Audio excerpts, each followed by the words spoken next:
Hello everyone, welcome to Nepal online school. हामी आज employees डिफिनेसनको कुराहरू गर्न गइरहेका छौँ र हामी अहिले ह्युमन रिसोर्स म्यानेजमेन्टको इम्प्लोइज डिसिप्लिनको कुराहरू गर्दैछौँ।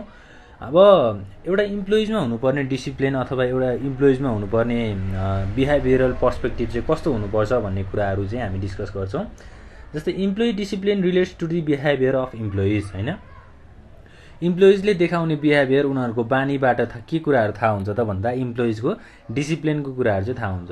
अब डिसिप्लिन भन्ने बित्तिकै त हामीलाई थाहा नै छ डिसिप्लिन भनेको के हो, होइन। डिसिप्लिन भनेको चाहिँ एउटा it refers to the manner of high moral, होइन। एउटा राम्रो व्यक्तित्वमा अथवा एउटा पर्सनालिटी राम्रो भएको व्यक्तिमा चाहिँ हुनुपर्ने म्यानरहरू के कस्तो हुन्छ, होइन, बानी बेहोरा, त्यसलाई हामीले डिसिप्लिन भन्छौँ।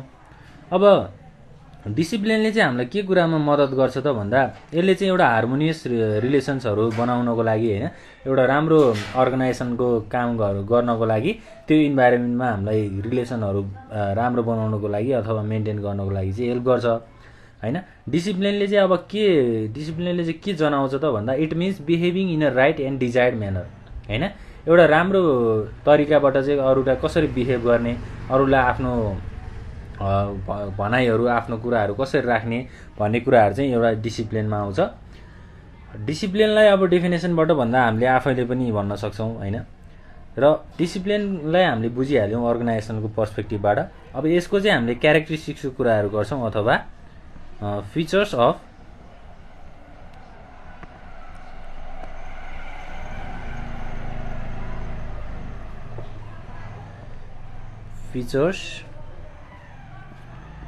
Of discipline.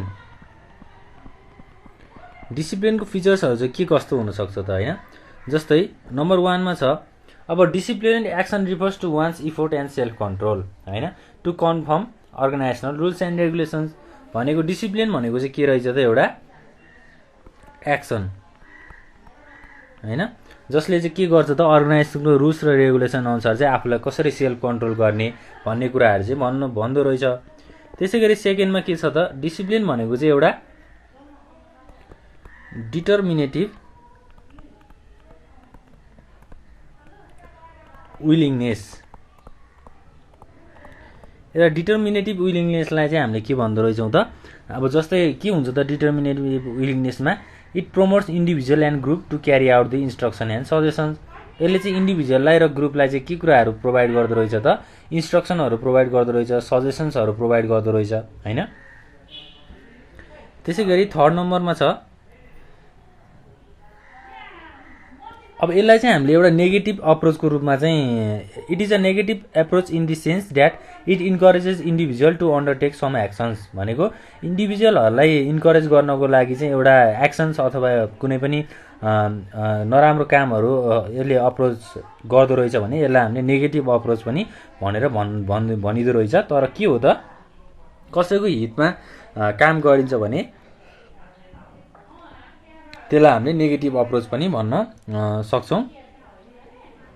नेगेटिभ अप्रोच किन भनियो त भन्दा यसले चाहिँ इन्करेज गर्छ इन्डिभिजुअलहरूलाई, तर के गर्छ त कुनै एक्सन्सहरू लिन्छ अथवा कुनै पनिसमेन्टहरू दिएर हुनसक्छ, होइन, कुनै कुराहरू गरेर चाहिँ हाम्रो इम्प्लोइजहरूलाई चाहिँ इन्करेज गर्ने कामहरू गर्दो रहेछ। Negative approach for encouraging individuals।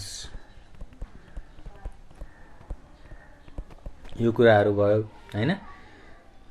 अब अरू थुप्रै यसका क्यारेक्टरिस्टिक्सहरू विशेषताहरू पनि हुन सक्छन्। डिसिप्लिनलाई त हामीले आफ्नै पर्सपेक्टिभबाट पनि हेर्न सक्छौँ, होइन। एउटा डिसिप्लिन भन्ने बित्तिकै त्यसमा के गुणहरू अथवा त्यसमा के विशेषताहरू हुनुपर्छ भन्ने कुराहरू भयो। त्यसै गरी अब अब्जेक्टिभ्स अफ डिसिप्लिनको कुराहरू गरौँ। डिसिप्लिनको मेन गोल चाहिँ के हो त, डिसिप्लिन भयो भने के हुन्छ भन्ने कुराहरू हामी हेर्छौँ। To obtain organisational rules and regulations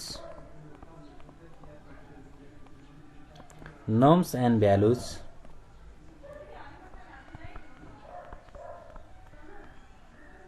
हैन, यी कुराहरू भयो। त्यसै गरी टु इम्पार्ट दि इन्भाइरोमेन्ट,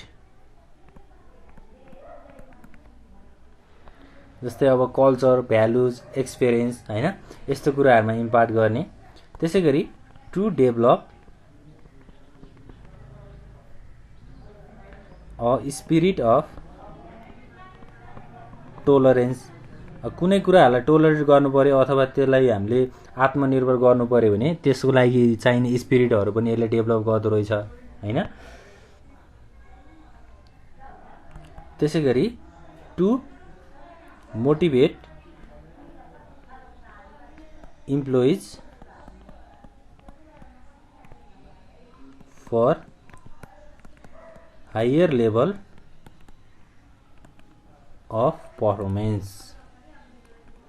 अब इम्प्लोइजहरूलाई अब पर्फर्मेन्सहरू हाई लेभलमा गर्नको लागि यसले मोटिभेट पनि गर्दो रहेछ है। हाम्रो सबै फ्याक्टरहरूको चाहिँ एउटै गोल हुन्छ, इम्प्लोइजहरूलाई कसरी राम्रो बनाउने भन्ने कुराहरू हुन्छ।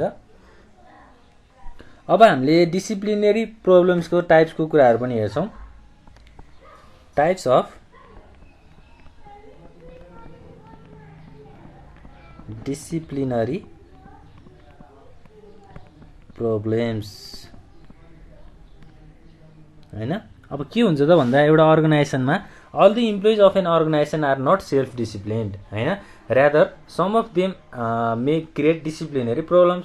अब अर्गनाइजेसनमा इम्प्लोइजहरू सबै सेल्फ डिसिप्लिन नहुन सक्छन् हैन, कसैले चाहिँ अब डिसिप्लिनरी प्रब्लम्सहरू ल्याउन सक्छन् हैन, उनीहरूले कन्फ्लिक्टहरू ल्याउन सक्छन्, नराम्रो कामहरू गर्न सक्छन् हैन, अर्गनाइजेसनको रुल्स र रेगुलेसन्सहरूलाई ब्रेक गर्न सक्छन्।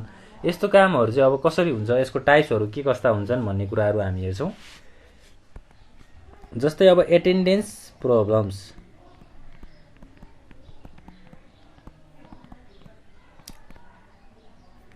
त्यसै गरी जब बिहेभियर प्रब्लम्स, त्यसै गरी डिसअनेस्टी प्रब्लम्स, र हाम्रो अर्को के छ त आउटसाइड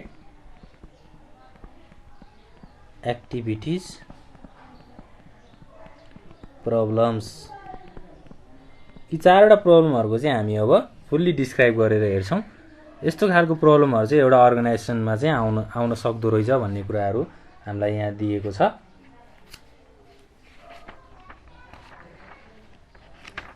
जस्तै अब फर्स्टमा एटेन्डेन्स रिलेटेड प्रब्लम्स भनेको अब इम्प्लोइजहरू चाहिँ के गर्ने भयो त, अब राम्रो एटेन्डेन्स उनीहरूले नदिने भयो हैन, उनीहरू डेली अर्गनाइजेसनको काममा चाहिँ नआउने भयो। जस्तै के हुनुपर्छ त भन्दा a study of 200 organisation 60% of which employees over 1000 workers भनेको अब एउटा इक्जाम्पल छ हैन, जसमा चाहिँ हाम्रो जस्तै अब एटेन्डेन्स भन्ने बित्तिकै त्यो कुराहरू बुझ्नु पर्यो है। पहिला इक्जाम्पलमा जानुभन्दा पनि एटेन्डेन्स भनेको चाहिँ के हो त, एटेन्डेन्स भनेको एउटा अर्गनाइजेसनमा जस्तै हामी अब स्कुल कलेजहरूमा गयौँ भने हाम्रो एटेन्डेन्स हुन्छ, कति दिन काम गर्न आयो हैन, उसले कस्तो खालको काम गरेर गयो हैन, उसले कति टाइम काम गरेको छ भन्ने कुराको एउटा हाम्रो स्टेटमेन्ट तयार गर्नलाई हामीलाई एटेन्डेन्स भन्ने कुराहरू चाहिन्छ।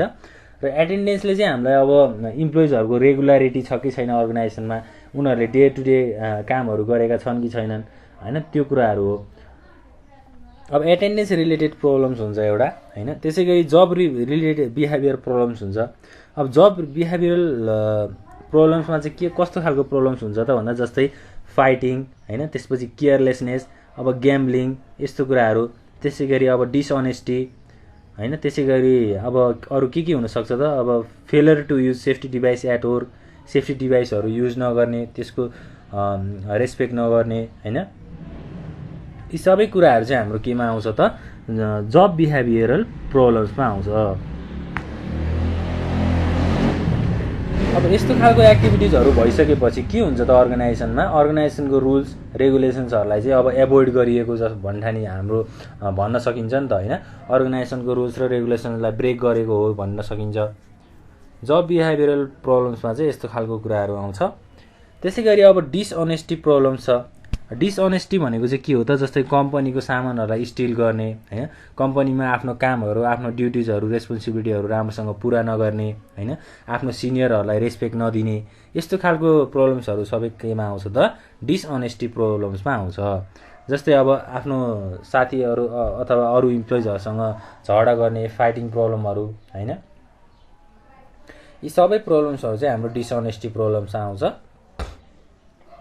त्यसै गरी आउटसाइड एक्टिभिटिज प्रब्लम्स भनेको के हो त, जस्तै अब स्ट्राइक्स हैन, त्यसै गरी अब बाहिर गएर आफ्नो अर्गनाइजेसनको बारेमा चाहिँ नराम्रो कुराहरू भन्नु, यी सबै भनेको आउटसाइड एक्टिभिटिज प्रब्लम्सहरू हो। त्यसै गरी पार्टिसिपेसन एन्ड क्रिमिनल केसेसहरूमा इन्गेज हुनु इम्प्लोइजहरू हैन। त्यसै गरी कन्ट्याक्ट विथ डिस्चार्ज पर्सन भनेको कम्पनीको स्टाफ, भूतपूर्व स्टाफ अथवा पहिला काम गरिरहेको स्टाफ अब डिस्चार्ज भइसकेपछि उनीहरूसँग रिलेसनहरू बढाउनु। ब्याड माउथिङ भनेको नराम्रो कुराहरू गर्नु अर्गनाइजेसनको बारेमा, यी सबै भनेको एउटा हाम्रो आउटसाइड एक्टिभिटिज प्रब्लम्सहरू हो। ल यसरी चाहिँ हामीले अब हाम्रो टाइप्स अफ डिसिप्लिनरी प्रब्लम्सको कुराहरू गर्न सक्छौँ। अब हामीले अर्को कुरा के गर्छौँ त भन्दा गाइडलाइन्स इन एडमिनिस्ट्रेटिङ डिसिप्लिन। अब माथिको प्रब्लम्सहरूलाई चाहिँ कसरी सल्भ गर्न सकिन्छ भन्ने एउटा गाइडलाइन्स हामी कुरा गर्छौँ। एडमिनिस्ट्रिङ डिसिप्लिन, यसमा चाहिँ के हुन्छ त, जस्तै फर्स्टमा चाहिँ के हुनु पर्यो त, डिसिप्लिन सुड बी करेक्टिभ हैन। त्यसै गरी सेकेन्ड नम्बरमा के भन्न सकिन्छ, डिसिप्लिन सुड बी प्रोग्रेसिभ हैन, डिसिप्लिन चाहिँ प्रोग्रेसिभ पनि हुनु पर्यो। त्यसै गरी अरू अब हाम्रो गाइडलाइन्सहरू के हुनसक्छ त, एउटा राम्रो डिसिप्लिन क्रिएट गर्नको लागि जस्तै अब इम्प्लोइजको एक्सप्लेनेसनहरू,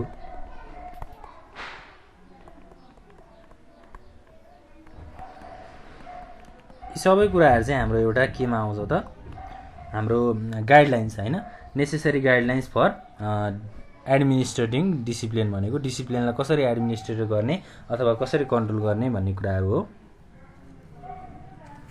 त्यसै गरी अब हाम्रो यति नै कुराहरू हो गाइडलाइन्समा हैन। अब डिसिप्लिनरी एक्सन्सको कुराहरू भइ नै हाल्यो हैन, डिसिप्लिन भनेको के हो त्यो कुराहरू पनि हामीले हेरिहाल्यौँ।